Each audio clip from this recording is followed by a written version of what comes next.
तो अब देखो स्टूडेंट, हम लोग जो अब डिस्कस कर रहे हैं वो डिसोल्यूशन ऑफ द फर्म का वीडियो नंबर 2 है ये। और डिसोल्यूशन ऑफ फर्म का वीडियो नंबर 2 के अंदर जो मैं आपको बताऊंगा, अब मैं आपको बताऊंगा what is the accounting for dissolution. अब हम लोग पढ़ेंगे कि डिसोल्यूशन की अकाउंटिंग कैसे करनी है, ठीक है ना।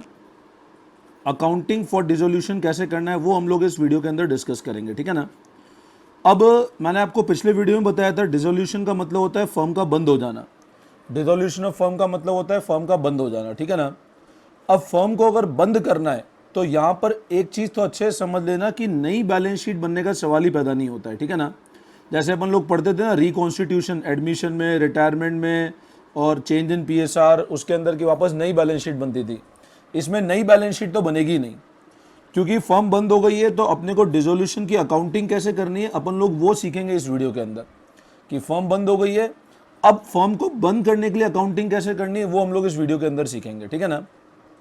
अब ये ध्यान रखना, जब हम लोग अकाउंटिंग फॉर डिसोल्यूशन करते हैं तो बेटा 4 तरह के अकाउंट आपको मेजर बनाने हैं, जिसमें मेजर 3 अकाउंट हैं। जो पहला अकाउंट होता है उसको हम लोग बोलते हैं रियलाइजेशन अकाउंट। मेरी बात फिर से ध्यान देना।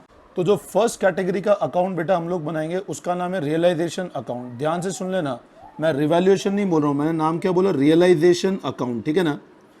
रियलाइजेशन अकाउंट हमेशा ध्यान रखना will be use to close all the asset and liability. अभी इसको और आगे डिटेल में बताऊंगा मैं। रियलाइजेशन अकाउंट में सारी असेट और लाइबिलिटी क्लोज होगी, कुछ स्पेसिफिक रूल्स के साथ में भी आगे डिस्कस करेंगे। हम लोग डिसोल्यूशन के वीडियो नंबर 2 पे है, जिसके अंदर हम लोग ये पढ़ रहे हैं अकाउंटिंग कैसे करनी है डिसोल्यूशन की, ठीक है ना। अकाउंटिंग फॉर डिसोल्यूशन में ध्यान रखना, जो पहली कैटेगरी का अकाउंट बनेगा उसका नाम है रियलाइजेशन अकाउंट। अब जो सेकंड कैटेगरी का अकाउंट बनेगा उसको हम लोग बोलते हैं पार्टनर्स कैपिटल अकाउंट। बच्चों ध्यान से सुनना, जो सेकंड अकाउंट बनेगा उसको हम लोग बोलेंगे पार्टनर्स कैपिटल अकाउंट। और जो थर्ड अकाउंट हम लोग बनाएंगे, यहां पर बैलेंस शीट नहीं बनेगी। बैलेंस शीट इसलिए नहीं बनेगी क्योंकि फर्म बंद हो चुकी है, तो यहां बनेगा बैंक या कैश अकाउंट, ठीक है ना। बैंक और कैश अकाउंट क्यों बनाते हैं, क्योंकि फर्म बंद हो चुकी है, तो हमको इस अकाउंट के अंदर ये टैली करना पड़ता है कि सारे असेट का रियलाइज हो चुके हैं और सारी लाइबिलिटी का पेमेंट हो चुका है, ठीक है ना। तो अकाउंटिंग फॉर डिसोल्यूशन में ध्यान रखना, मेजर हम लोग 3 कैटेगरी अकाउंट बनाएंगे। बाय डिफॉल्ट ये 3 तो लगभग हमेशा बनेंगे ही सही। रियलाइजेशन, रिवैल्यूएशन नहीं है, पार्टनर्स कैपिटल और बैंक और कैश अकाउंट। और चौथा कैटेगरी का जो अकाउंट है वो कभी कभी बन सकता है as per the need, partners loan account, ठीक है ना। उसका नाम है पार्टनर्स का लोन अकाउंट, ठीक है। तो अकाउंटिंग फॉर डिसोल्यूशन में ध्यान रखना, we will be preparing 3 type of account. One is known as realisation, second is known as partners capital and third is known as bank और कैश अकाउंट, ठीक है। अब पहले इनका बेसिक नोटिंग कर लेते हैं हम लोग, फिर हम लोग वापस आगे बढ़ते हैं, ठीक है ना। नाउ तो अकाउंटिंग फॉर डिसोल्यूशन में ध्यान से समझना, whenever the firm is dissolve, जब भी फर्म बंद होती है, ठीक है ना, following accounts are prepared at the time of dissolution: realisation account, partners capital account and bank account. Partners loan account only if required, partners loan account हमको तभी बनाना है अगर उसकी नीड होगी तो, ठीक है ना। नाउ अब बच्चों, जो फर्स्ट कैटेगरी ऑफ अकाउंट है रियलाइजेशन अकाउंट, उसको पहले हम लोग बहुत डिटेल में समझ लेते हैं, उसका कंसेप्ट क्या है, ठीक है ना। तो ध्यान देना, जब हम लोग बात करते हैं रियलाइजेशन अकाउंट की, ठीक है ना, रियलाइजेशन अकाउंट का सबसे पहले एक तो चीज समझ लेना, रियलाइजेशन अकाउंट का जो नेचर होता है ना वो नॉमिनल नेचर होता है, ठीक है ना। नॉमिनल है मतलब वापस क्लोज करना ही पड़ेगा। और रियलाइजेशन अकाउंट का मेन पर्पस होता है कि हमको डिसोल्यूशन पे क्या गेन और लॉस हो रहा है वो कैलकुलेट करना है। भैया मेरे पास कोई असेट है, उनको बेचूंगा तो कभी हो सकता है कम पे बिके, कभी हो सकता है ज़्यादा बिके, इसलिए कोई लाइबिलिटी उनको पे करना है, मैं उनका सेटलमेंट करूंगा। तो रियलाइजेशन अकाउंट का नेचर होता है नॉमिनल, और रियलाइजेशन अकाउंट पे हमेशा हमको पता लगता है कि डिसोल्यूशन पे क्या गेन और लॉस हुआ है, ठीक है ना। अब रियलाइजेशन अकाउंट के अंदर एक चीज हमेशा ध्यान रखना, जब भी हम लोग फर्म डिसॉल्व होगी तो realisation account will be use to close all the assets and liabilities. Realisation account will be use to close all the asset and liabilities. जब भी फर्म अगर बंद होगी तो रियलाइजेशन अकाउंट को यूज करके हम लोग सारी असेट और लाइबिलिटी को वापस से क्लोज करेंगे। क्लोज कैसे करेंगे वो अकाउंटिंग पार्ट मैं तुमको अभी आगे बता रहा हूं, ठीक है ना। अभी सिर्फ इतना समझ लेना, रियलाइजेशन अकाउंट का नेचर कौन सा है, नॉमिनल है, गेन और लॉस निकालने के काम आएगा। असेट और लाइबिलिटी को हम लोग कहां जाके क्लोज करेंगे, रियलाइजेशन अकाउंट में क्लोज करेंगे, ठीक है ना। पहले इसकी नोटिंग करते फिर हम लोग वापस आगे समझते हैं, ठीक है। नाउ तो this account is prepared at the time of dissolution of the firm. Main purpose of this account is to calculate gain और loss on realisation of all assets and liabilities, ठीक है ना। सारे असेट और liability पे क्या हमको gain और लॉस है, हमको वो निकालना है, ठीक है। तो रूल्स फॉर रियलाइजेशन, ये थोड़ा मिस्टेक है, इसको इग्नोर कर देना, ठीक है ना। अब रूल्स क्या होते हैं रियलाइजेशन पे, सारे असेट, ऑल असेट एक्सेप्ट, ध्यान से समझना बच्चों, all asset except cash and bank, fictitious asset, loan to partner. मेरी बात फिर सुनना, सारे असेट एक्सेप्ट क्या नहीं होगा, cash and bank, fictitious asset और लोन टू पार्टनर। इसका मतलब क्या हुआ, अब मेरी बात समझो। मैंने अभी आपको बताया रियलाइजेशन अकाउंट का मेन पर्पस है असेट और लाइबिलिटी को क्लोज करना। अब मैं आपको बता रहा हूं रियलाइजेशन अकाउंट का बेसिक रूल क्या है, ठीक है ना। तो पहला रूल ये है कि सारे असेट, ऑल असेट एक्सेप्ट, अब क्या क्या नहीं होगा, कैश इन हैंड और कैश एट बैंक। सुनना मेरी बात ध्यान से, कैश इन हैंड और cash at bank, fictitious asset. अब फिक्टिशियस असेट में क्या आ गया, जैसे पीएनएल का डेबिट बैलेंस है, डेफर्ड रेवेन्यू एक्सपेंडिचर है, एडवर्टीजमेंट एक्सपेंडिचर है, मिसलेनियस एक्सपेंडिचर है। तो सारे असेट एक्सेप्ट ये वाला, फिक्टिशियस असेट में पीएनएल का डेबिट बैलेंस आ गया, आपका miscellaneous discount over issue of debenture share, वो सारे असेट फिक्टिशियस असेट है।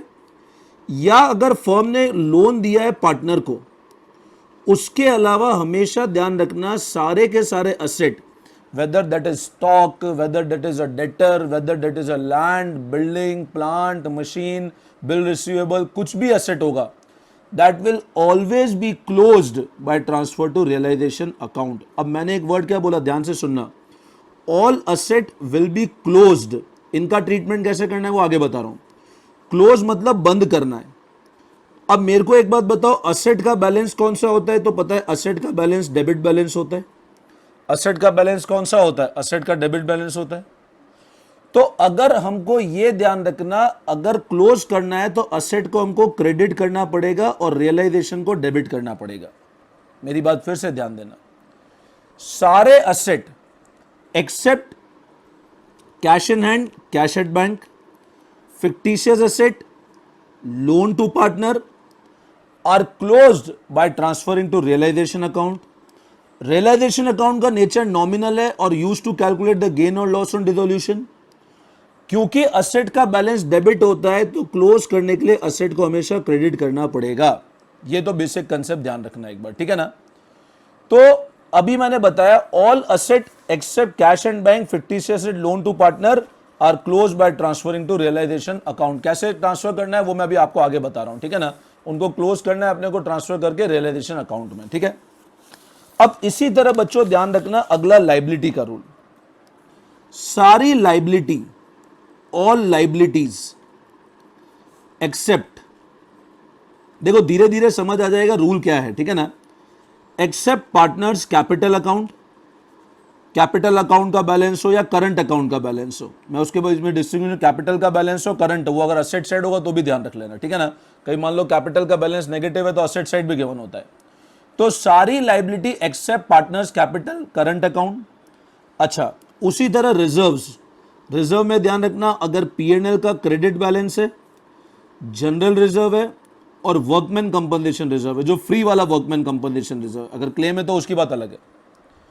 तो सारी लाइबिलिटी एक्सेप्ट पार्टनर्स कैपिटल और करंट, रिजर्व के अंदर अगर पीएनएल का बैलेंस हो, क्रेडिट, जनरल रिजर्व हो, फ्री वाला वर्कमैन कंपनसेशन रिजर्व हो, तो ये सारी लाइबिलिटी इन सबके अलावा will be closed by transferring to realisation account. उनको कहां पे क्लोज करना है, अच्छा इसमें एक और पॉइंट ध्यान रखना, अगर पार्टनर का लोन है फर्म को, अगर पार्टनर ने लोन दिया है वो भी रियलाइजेशन में क्लोज नहीं होगा। अगर पार्टनर ने लोन दिया है किसको, फर्म को, तो वो भी रियलाइजेशन में क्लोज नहीं होगा।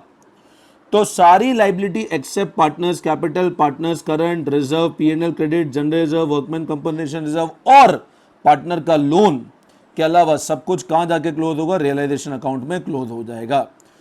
अब एक चीज ध्यान रखना, क्योंकि लाइबिलिटी का बैलेंस क्रेडिट होता है तो क्लोज करने के लिए क्या करेंगे, उसको डेबिट करेंगे और क्रेडिट करेंगे रियलाइजेशन को। ट्रीटमेंट अकाउंटिंग कैसे करनी है मैं आगे बता रहा हूं, अभी मेन रूल बता रहा हूं, ठीक है ना। तो अब ये ध्यान रख लो, ये नोट कर लो, all liability except partners loan, partners capital, general reserve, PNL का क्रेडिट बैलेंस, फ्री वाला workman compensation reserve are close by transferring to realisation account. उनको कहां पे क्लोज करेंगे? रियलाइजेशन में ट्रांसफर करके, ठीक है। अब अगर मैं बात करता हूं अक्यूमुलेटेड लॉसेस की, भैया जनरल रिजर्व इनका ट्रीटमेंट क्या होगा? तो अब तुम ये ध्यान रखना, जनरल रिजर्व, पीएनएल का credit balance, workman compensation reserve जो फ्री वाला है, इन सबका तो ये तो प्रॉफिट रिप्रेजेंट कर रहे हैं, इनका सबका बैलेंस क्रेडिट होता है, लायबिलिटी साइड दिखता है तुमको। उसी तरह ध्यान रखना एडवर्टीजमेंट एक्सपेंडिचर, पीएनएल का डेबिट बैलेंस, और अगर मिसलेनियस एक्सपेंडिचर है, अच्छा ये हमेशा ध्यान रखना इनका बैलेंस डेबिट होता है। बच्चों इसमें अगर गुडविल भी चल रही हो ना, तो ध्यान रखना गुडविल को भी अपने को रियलाइजेशन में क्लोज करना है। गुडविल को पार्टनर्स कैपिटल में नहीं करना है। अगर गुडविल आपको बुक्स में नजर, अपन अभी तक तो क्या पढ़ते आए थे, गुडविल है तो उसको राइट ऑफ करो, बट इस केस में गुडविल को आप रियलाइजेशन में ही क्लोज करोगे नॉर्मल तरीके से, ठीक है ना। अब जनरल रिजर्व हो गया, पीएनएल का क्रेडिट बैलेंस हो गया, वर्कमैन कंपनसेशन रिजर्व हो गया, फिर बोल रहा हूं employ provident fund normal liability है, इनका क्रेडिट बैलेंस होता है। तो क्लोज करने के लिए जो अपन पहले करते थे पार्टनर्स कैपिटल में जाके क्रेडिट कर देंगे, उसी तरह होगा। और इन सब का डेबिट बैलेंस होता है, तो क्लोज करने के लिए वही करेंगे, पार्टनर्स कैपिटल में जाके क्लोज कर देंगे डेबिट साइड। तो ये सारे कैटेगरी और ये सारी category would be transfer to partners capital account. इनको अपन पार्टनर्स कैपिटल में जाएंगे क्लोज करने के लिए। बाकी सारी चीजें हमेशा रियलाइजेशन अकाउंट में ही क्लोज होगी, और ये जो एक्सेप्शन है उसके अलावा, ठीक है। तो हम लोग वो नोट कर लेते हैं।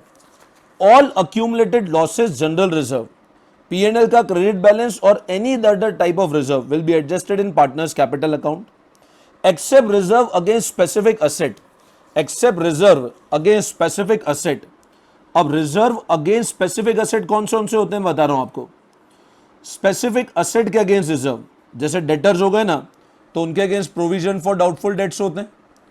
इन्वेस्टमेंट हो गए ना, तो उसके अगेंस्ट इन्वेस्टमेंट फ्लक्चुएशन रिजर्व होता है। तो ये स्पेसिफिक असेट रिजर्व है, इसको भी अपने को रियलाइजेशन में ही क्लोज करना है। तो ये ध्यान रखना, except reserve against specific asset, example IFR, provision for doubtful debt will be transfer to realisation account. तो मेरा रूल फिर समझ लेना, मैं आपको फिर रिवाइज कर देता हूं, भूल गए होंगे तो। सारे असेट, बोलो मन में, सारे asset except cash in hand, cash at bank, partner का अगर करंट अकाउंट का डेबिट बैलेंस है तो, फिक्टिशियस असेट हो तो, इसके अलावा सब कुछ रियलाइजेशन में क्लोज होगा। सारी liability except partners capital, partners का करंट अकाउंट, पीएनएल का क्रेडिट बैलेंस, जनरल रिजर्व और वर्कमैन कंपनसेशन रिजर्व जो फ्री वाला है, फ्री मतलब जिसके अगेंस्ट कोई क्लेम नहीं है, पार्टनर्स का loan account will be close by transferring to realisation account. कोई भी रिजर्व ऐसा है जो स्पेसिफिक असेट के अगेंस्ट है, इन्वेस्टमेंट फ्लक्चुएशन रिजर्व हो गया, प्रोविजन फॉर डाउटफुल डेट्स हो गया, ये इन्वेस्टमेंट के अगेंस्ट है, ये डेटर्स के अगेंस्ट है। तो ये हमेशा ध्यान रखना, ये पर्टिकुलर पार्टनर्स कैपिटल अकाउंट में नहीं जाके रियलाइजेशन में ही जाएगा। इनका ट्रीटमेंट अपन ने जो पहले पढ़ा है वही होगा, इनका ट्रीटमेंट पहले जो पढ़ा है वही होगा फिक्टिशियस असेट का। गुडविल एक नॉर्मल असेट की तरह क्लोज होगा, गुडविल का कोई स्पेशल ट्रीटमेंट नहीं है in case of this chapter dissolution of the firm. तो ये एक बेसिक कंसेप्ट है रियलाइजेशन अकाउंट का, अभी मैंने आपको बताया, ठीक है ना। एक पॉइंट लिखवा रहा हूं मैं, अभी इसको अपन बाद में समझेंगे। ऑन सेल ऑफ असेट और पेमेंट ऑफ लायबिलिटी, अगर कोई असेट का सेल हो रहा है या लायबिलिटी का पेमेंट हो रहा है, realisation account will be either credited और डेबिटेड। ये मैं आपको आगे सिखा रहा हूं अभी कैसे हमको इसको करना है, ठीक है ना। तो इतना कंसेप्ट रिलेशन का समझ आ गया होगा अच्छे से, ठीक है ना। तो देखो बच्चों, अब हम लोग बेटा ये समझते हैं कि एंट्रीज कैसे होगी डिसोल्यूशन पे, अकाउंटिंग एंट्रीज कैसे होगी, ठीक है ना। मैंने अभी आपको बताया था, जब भी अपन लोग असेट की बात करते हैं, असेट में मैंने आपको बताया था सारे के सारे असेट, मैंने कैटेगरी बताई दी थी आपको कौन कौन से असेट नहीं होंगे। तो असेट के अंदर कैटेगरी एक तो अपना फिक्टिशियस असेट नहीं होंगे, cash at bank cash in hand नहीं होंगे, और अगर कोई पार्टनर ने फर्म को लोन दे रखा है, या सॉरी फर्म ने अगर लोन दे रखा है पार्टनर को, तो वो नहीं होगा, ठीक है ना। अब असेट के लिए एंट्री कैसे होगी, तो ये ध्यान रखना, असेट का हमेशा बैलेंस कौन सा होता है, डेबिट बैलेंस होता है, ठीक है ना। असेट का बैलेंस कौन सा होता है बच्चों, डेबिट बैलेंस होता है, ठीक है। तो असेट को क्लोज करने के लिए हम लोग कैसे एंट्री करेंगे, तो हमेशा ध्यान रखना, हम लोग असेट का क्योंकि डेबिट बैलेंस होता है तो क्लोज करने के लिए एंट्री करेंगे realisation account debit to asset. मेरी बात फिर से ध्यान देना, अकाउंटिंग एंट्री कैसे करेंगे हम लोग, इस तरह करेंगे, realisation account debit to asset. क्योंकि असेट का बैलेंस डेबिट होता है तो क्लोज करने के लिए हम लोग क्या करेंगे, क्रेडिट करेंगे, तो एंट्री करेंगे realisation account debit to asset. अब इस एंट्री को करने के बाद असेट में अलग अलग कैटेगरी, मान लो लैंड है तो लैंड अलग हो जाएगा, बिल्डिंग है तो relation to land to building to stock to debtor, इस तरह एंट्री करेंगे। इस एंट्री को करने के बाद पर्टिकुलर वो जो असेट था ना वो बुक्स में एग्जिस्ट नहीं करेगा और उसकी बुक वैल्यू क्या हो जाएगी, जीरो। हमने अगर उसको ऐसे एंट्री कर दी, मतलब असेट का डेबिट बैलेंस था, आपने असेट को क्लोज कर दिया, तो इस एंट्री को करने के बाद वो असेट कहां पे ट्रांसफर हो गया, रियलाइजेशन अकाउंट में ट्रांसफर हो गया, ठीक है ना। तो फर्स्ट एंट्री हम लोग देखते हैं accounting entry for closing asset. तो असेट को क्लोज करने की एंट्री होती है realisation account debit to various asset, ठीक है ना। एंट्री होगी realisation account debit to various asset. अब इस नोट में आप देखना, all asset except as discuss above will be transfer to relation account. सारे के सारे असेट जो मैंने बताया उसके अलावा सब कहां ट्रांसफर हो जाएंगे, रिलेशन अकाउंट में ट्रांसफर हो जाएंगे, ठीक है ना। अब देखो, अभी जो मैंने कंसेप्ट बताया उसका एग्जांपल मैं आपको समझा देता हूं। जैसे देखो, लैंड एंड बिल्डिंग है, डेटर्स है, स्टॉक है, गुडविल है, ठीक है ना। और मान लो एक कैश इन हैंड, ये टोटल मैच मत करना, मैंने एक normal balance sheet rough example लिया है। कैश इन हैंड 50,000 है। अब मान लो हमको इस फॉर्म को बंद करना है। अब इस फॉर्म को बंद करना है तो रिलेशन अकाउंट बनेगा, लैंड एंड बिल्डिंग हो गया, डेटर्स 2 लाख में माइनस किया, 5,000 प्रोविजन है, आउटर में 195 है, स्टॉक है, गुडविल है, फिर कैश इन हैंड है। मैं सबसे पहले असेट की बात कर रहा हूं, लायबिलिटी भूल जाओ। अब असेट को क्या करेंगे, सिंपल हम लोग एंट्री कैसे करेंगे, realisation account debit to land and building 5 lakh rupees है, टू डेटर। अब यहां ध्यान रखना, डेटर 2 लाख से एंट्री होगी। डेटर की एंट्री 195 से मत करना, डेटर की एंट्री कितने से करोगे, 2 लाख से। ये मैं अभी आगे समझा रहा हूं तुमको। स्टॉक को नॉर्मल वे में क्लोज करोगे, टू स्टॉक वो एंट्री करेंगे अपन 3 लाख से, टू गुडविल वो एंट्री करेंगे अपन लोग 1 लाख से, इसको अपन लोग क्लोज नहीं करेंगे, ठीक है ना। तो लैंड एंड बिल्डिंग क्लोज कर लिया, डेटर हमने क्लोज कर लिया, स्टॉक क्लोज कर लिया और गुडविल क्लोज कर ली, ठीक है। अब ये एंट्री करने के बाद लैंड एंड बिल्डिंग बुक्स में जीरो हो चुकी है, डेटर बुक्स में जीरो हो चुका है, स्टॉक बुक्स में जीरो हो चुका है और गुडविल बुक्स में जीरो हो चुकी है। मतलब ये सारे के सारे असेट कहां पे ट्रांसफर हो चुके हैं, रियलाइजेशन अकाउंट में ट्रांसफर हो चुके हैं, ठीक है ना। अब ये ध्यान रखना, कभी भी कोई ऐसा असेट है जिसके अगेंस्ट स्पेसिफिक प्रोविजन है, जैसे डेटर्स है उसके अगेंस्ट स्पेसिफिक प्रोविजन है, तो हमको क्या करना है, डेटर को ग्रॉस पे ट्रांसफर करना है और ये जो प्रोविजन है वो अलग से रिलेशन में ट्रांसफर करना है। मेरी बात फिर सुनना, कभी भी कोई ऐसा असेट है जिसके अगेंस्ट स्पेसिफिक प्रोविजन है, जैसे डेटर है तो हमने डेटर कितने से क्लोज किया, 2 लाख, और ये प्रोविजन की एंट्री आप अलग से डालोगे वापस, आप अच्छा माइनस किया, मतलब प्रोविजन का बैलेंस क्रेडिट है, तो प्रोविजन को क्लोज करने के लिए एंट्री करेंगे provision for doubtful debt to realisation. अब वो एंट्री कितने से करेंगे, 5,000 से। उसी तरह मान लो अगर ये इन्वेस्टमेंट होता 2 लाख का और इन्वेस्टमेंट फ्लक्चुएशन रिजर्व चल रहा होता, तो इन्वेस्टमेंट हम लोग यहां क्लोज करते और इन्वेस्टमेंट फ्लक्चुएशन रिजर्व इस तरह क्लोज करते। तो कोई भी ऐसा provision which is against a specific asset, उसको सेपरेटली अपने को रिलेशन में ट्रांसफर करना है। तो असेट वाला केस समझ आया, असेट को अपने को अलग अलग इंडिविजुअल ट्रांसफर करना है, इसको ट्रांसफर नहीं करना है। अगर कोई स्पेसिफिक प्रोविजन है अगेंस्ट असेट, उसको अपने को अलग से नॉर्मल वे में ट्रांसफर कर देना है, ठीक है ना, इस तरह। क्योंकि बैलेंस अगर क्रेडिट है तो डेबिट करके क्लोज करना है, बैलेंस डेबिट है तो क्रेडिट करके क्लोज करना है, ठीक है ना। तो पहले इसके अपन नोटिंग कर लेते हैं, ठीक है। नाउ तो ट्रीटमेंट ऑफ प्रोविजन और रिजर्व अगेंस्ट असेट। अब क्या ट्रीटमेंट होता है, देखो ध्यान से समझना। When asset is transfer to realisation, जब असेट ट्रांसफर करेंगे रियलाइजेशन में, इट्स कॉरेस्पॉन्डिंग प्रोविजन और रिजर्व अगेंस्ट द असेट, उसके अगेंस्ट अगर कोई भी प्रोविजन या रिजर्व है, appearing on liability side, provision for bad debt हमने यहां लिखा है, बट है वो क्रेडिट बैलेंस है, लाइबिलिटी का ही बैलेंस है। Appearing on liability side of balance sheet, it is also transfer to realisation account, उसको भी रियलाइजेशन में ट्रांसफर करना है। एग्जाम्पल देखो, इन्वेस्टमेंट फ्लक्चुएशन रिजर्व, इसका बैलेंस क्रेडिट है, क्लोज करने के लिए करना है IFR account debit to realisation. Investment close करने के लिए क्या करना है, realisation account debit to investment, ठीक है ना। तो कोई भी असेट जब रिलेशन में ट्रांसफर होगा तो उसके कॉरेस्पॉन्डिंग जो प्रोविजन रिजर्व है वो भी हम लोग क्या करेंगे, रिलेशन में क्लोज करेंगे। जैसे आईएफआर है तो IFR to realisation, investment to relation to investment, ठीक है ना। सिमिलरली आपको प्रोविजन फॉर डाउटफुल डेट के लिए जानना, अगर डेटर्स है तो रिलेशन टू डेटर्स, और प्रोविजन फॉर डाउटफुल डेट है तो पीएफडीडी टू रियलाइजेशन। अभी मैंने आपको समझाया ये वाला कंसेप्ट, ठीक है ना। अब उसी तरह मान लो अगर मेरे को लाइबिलिटी को क्लोज करना है, अब आप देखो इस केस में जैसे मेरे को मान लो लाइबिलिटी को क्लोज करना है, लाइबिलिटी में क्रेडिटर थर्ड पार्टी है, बिल्स पेबल थर्ड पार्टी है, मिसेस ए लोन ये भी थर्ड पार्टी है। तो अगर मेरे को इन लाइबिलिटी को क्लोज करना है तो ध्यान रखना इन लाइबिलिटी को भी मैं कहां ट्रांसफर करूंगा, रियलाइजेशन अकाउंट में ट्रांसफर करूंगा। लेकिन इनका बैलेंस क्योंकि क्रेडिट होता है तो क्लोज करने के लिए अपन क्या करेंगे, इसको डेबिट करेंगे। तो एंट्री हो जाएगी creditor 4 lakh, bills payable 1 lakh, Mrs A loan to realisation. तो अब इस एंट्री के बाद ये सब कुछ भी रिलेशन में आ चुका है, ये सब कुछ भी रिलेशन में आ चुका है, मतलब बुक्स में अपने ये सारे एसेट और अकाउंट सारे क्लोज हो चुके हैं, ठीक है ना। तो वो ध्यान रखना, all liability relating to third party liability जो हो गई, पार्टनर्स कैपिटल की बात नहीं कर रहा हूं, जनरल रिजर्व उनकी बात नहीं कर रहा हूं, मैं आगे बता चुका हूं, are close by transferring to realisation account. उनको कहां पे क्लोज करना है, अपने को रियलाइजेशन अकाउंट में ट्रांसफर करके, ठीक है ना। अब वो क्लोज करना कैसे है, तो sundry creditor account debit, bills payable account debit, bank loan account debit और loan from third party account debit to realisation account, ठीक है ना। तो सारी की सारी लाइबिलिटी को भी हमको कहां जाके क्लोज कर देना है, रियलाइजेशन में क्लोज कर देना है, ठीक है। तो अब देखो असेट और लाइबिलिटी के बाद अगला ट्रीटमेंट मैं डिस्कस कर रहा हूं, treatment of fictitious asset and reserve. फिर फिक्टिशियस असेट और रिजर्व का ट्रीटमेंट क्या होता है, ठीक है ना। तो ध्यान देना, balance of fictitious asset such as accumulated losses, advertisement etcetera, advertisement suspense etcetera are not transfer to realisation. ये तो मैंने आपको पहले बता दिया था, ये कभी रिलेशन में क्लोज नहीं होते हैं, ठीक है ना। Instead they are close by transferring to partners capital account in their PSR. अपन लोगों ने ये ट्रीटमेंट पहले भी डिस्कस किया था कि इन सारे अकाउंट को अपन लोग कहां क्लोज करते हैं, पार्टनर्स कैपिटल अकाउंट में, उनके प्रॉफिट शेयरिंग रेशियो के अंदर, ठीक है ना। जर्नल एंट्री अपन लोग रिटायरमेंट डेथ सब में पढ़ चुके हैं, partners capital account debit to PNL, debit balance to advertisement suspense.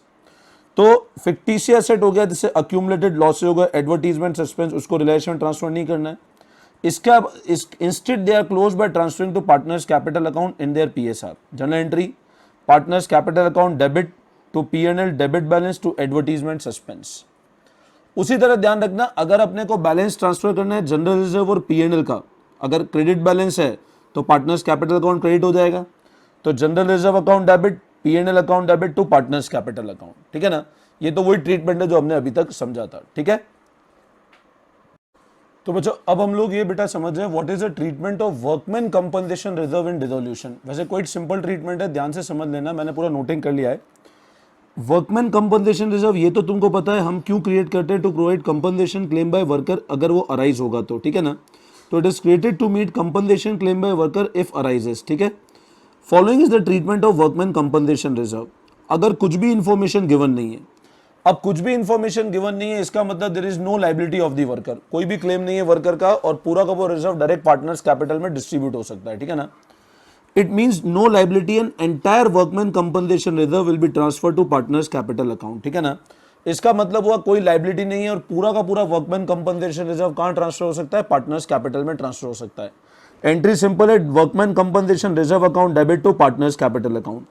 कोई इंफॉर्मेशन नहीं है, ठीक है ना, कोई इंफॉर्मेशन नहीं है, इसका मतलब है कोई क्लेम नहीं है और पूरा का पूरा reserve directly partners capital account में क्रेडिट कर दो, ठीक है। अच्छा, ये हम डिसोल्यूशन के ट्रीटमेंट पढ़ रहे हैं, ठीक है ना, तो इसलिए पूरा अच्छे से समझ लेना। When amount of claim is less than reserve, अब क्लेम का अमाउंट कम है, मान लो रिजर्व 50,000 का है, अज्यूम करो रिजर्व 50,000 का है और क्लेम लेट से 35,000 का है। अब मेरे को एक बात बताओ, अगर रिजर्व 50,000 का है और क्लेम 35,000 का है, मतलब 15,000 का रिजर्व फ्री है, तो जो फ्री रिजर्व है वो तो पार्टनर्स कैपिटल में ट्रांसफर कर दो और ये बाकी जो 35,000 का रिजर्व है जो क्लेम है इसको अपन लोग रियलाइजेशन में ट्रांसफर करेंगे। मेरी बात फिर सुनना, अज्यूम करो रिजर्व 50,000 का है, क्लेम 35,000 का है, 15,000 अपना फ्री हो गया, तो जो फ्री है वो तो पार्टनर्स कैपिटल में चला जाएगा और बाकी जो 35,000 बचेगा that will be transfer to realisation account, ठीक है ना।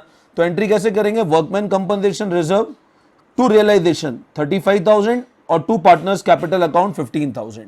Getting my point. अगर अमाउंट ऑफ क्लेम बराबर है वर्कमैन कंपनसेशन के, मान लो रिजर्व 50,000 है और क्लेम भी 50,000 का है, जितना रिजर्व है उतना ही क्लेम है, जितना रिजर्व है उतना ही क्लेम है, तो सिंपल वर्कमैन कंपनसेशन रिजर्व पूरा का पूरा कहां ट्रांसफर कर दो, रियलाइजेशन में ट्रांसफर कर दो, तो एंट्री हो जाएगी workman compensation reserve to realisation account. तो अब फोर्थ केस देखो, जब अमाउंट ऑफ लाइबिलिटी ज्यादा है more than workman compensation reserve से, तो अगर जैसे मान लो रिजर्व अपना 60,000 है और लाइबिलिटी 80,000 की है, क्लेम 80,000 का है, तो रिजर्व को तो पूरा का पूरा रिलेशन में ट्रांसफर कर दो, workman compensation reserve to realisation 60,000 rupees से। जब अमाउंट ऑफ लाइबिलिटी ज्यादा है वर्कमैन कंपनसेशन रिजर्व से, तो रिजर्व को तो पूरा का पूरा रिलेशन ट्रांसफर कर दो, workman compensation reserve to relation 60,000। बाकी 20,000 जो एक्स्ट्रा अमाउंट है वो रियलाइजेशन से हम लोग पे करेंगे, ठीक है ना। मतलब क्लेम तो पूरा 80 का ही होगा, बट हम लोग एक बार वर्कमैन कंपनसेशन रिजर्व से पूरा रियलाइजेशन में ट्रांसफर किया, और बाकी जो अपना सरप्लस पेमेंट है वो हम लोग कहां से करेंगे, that will be to realisation account, ठीक है ना। तो अब आप देखो कैसे होगा treatment. Excess amount will be paid through realisation, पूरा का पूरा करना रियलाइजेशन से, लेकिन एक्सेस अमाउंट भी वहीं से करेंगे।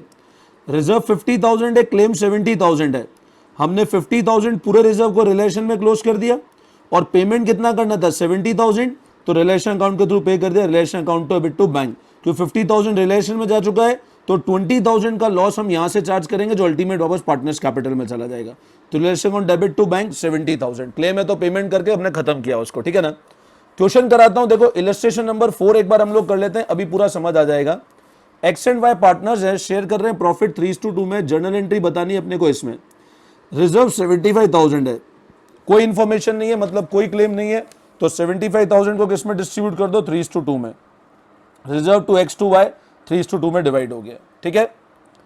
रिजर्व 60,000 है, लाइबिलिटी 35,000 है, तो WCR टू रियलाइजेशन और बाकी पार्टनर्स कैपिटल 25,000, और इसका पेमेंट कर देंगे वापस claim account debit to bank, क्योंकि खत्म कर रहे हैं ना भाई, फर्म बंद हो रही है। तो workman compensation reserve to realisation, reserve to X to Y, बाकी डिफरेंस 60 माइनस 35 हमने इधर ट्रांसफर कर दिया, और ये जो क्लेम था अपना 35 का, इसको पेमेंट कर दिया, तो relation on debit to bank 35,000। Realisation से क्यों कर रहे हैं, क्योंकि रिजर्व को हमने रिलेशन में डाल दिया है, ठीक है ना, और रिलेशन से हमने पे कर दिया। रिजर्व 60,000 है, लाइबिलिटी 75,000 है, अब अपना रिजर्व 60,000 है और लाइबिलिटी 75,000 है, एंट्री देखो। Third case, reserve to realisation 60,000, payment कर दिया रिलेशन टू बैंक 75,000 का, ठीक है ना।